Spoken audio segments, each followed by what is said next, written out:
Hi, this is Dr. Grace. In the two previous videos, I talked about marital conflict. In part one, I talked about how you cannot do it alone. You can't do life without God. You cannot do marriage without God. Much more so for marital conflict. You need God's help. That was my part one.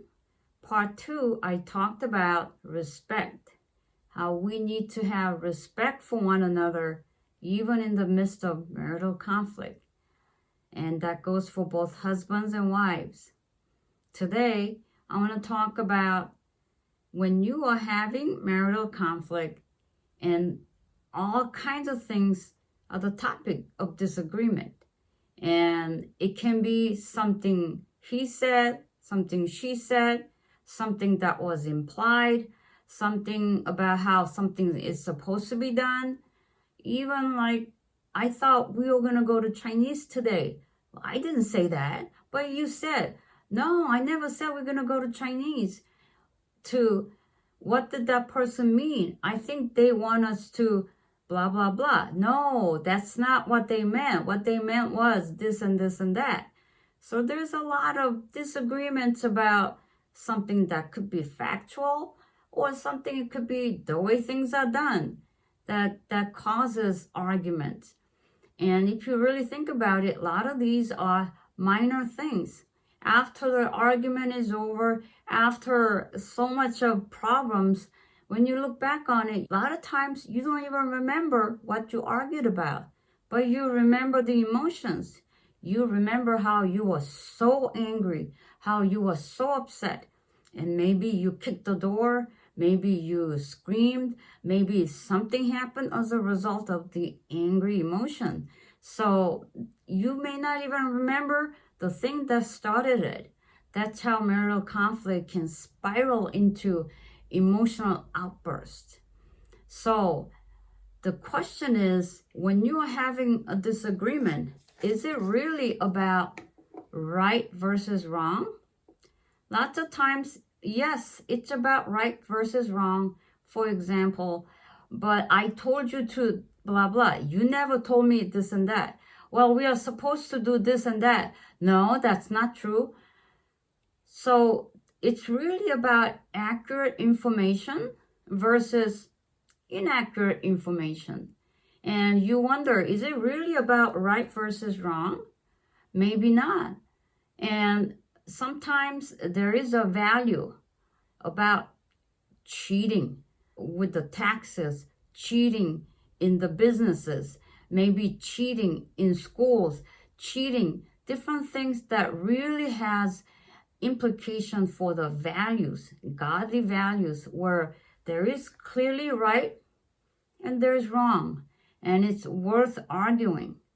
But just like the example I shared, lots of times between husbands and wives, it's not really about right versus wrong. It's about how to handle different things in life. And bottom line is, do you really care about the relationship? You need to ask yourself, do you really care about the relationship, or do you care about being right? Sometimes you are so determined that the other person understands that your information is correct, what you are saying is right, and you will just argue and argue and argue.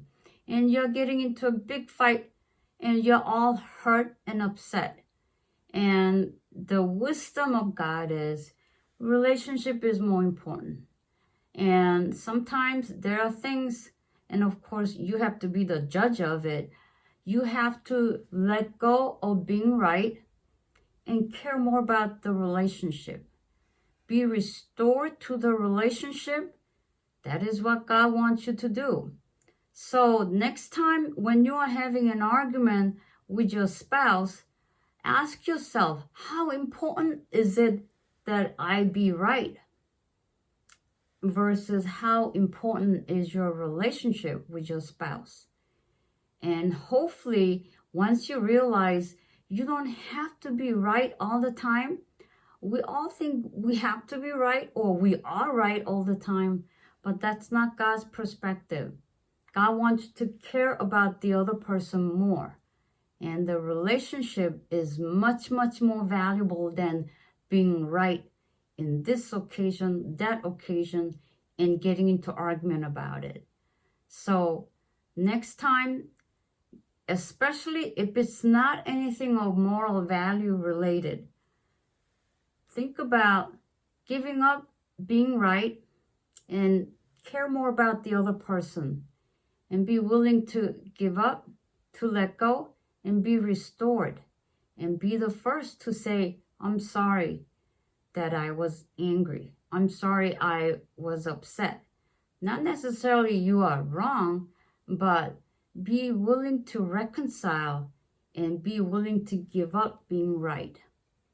So God bless your marriage and let God be part of all of your life, especially your marriage.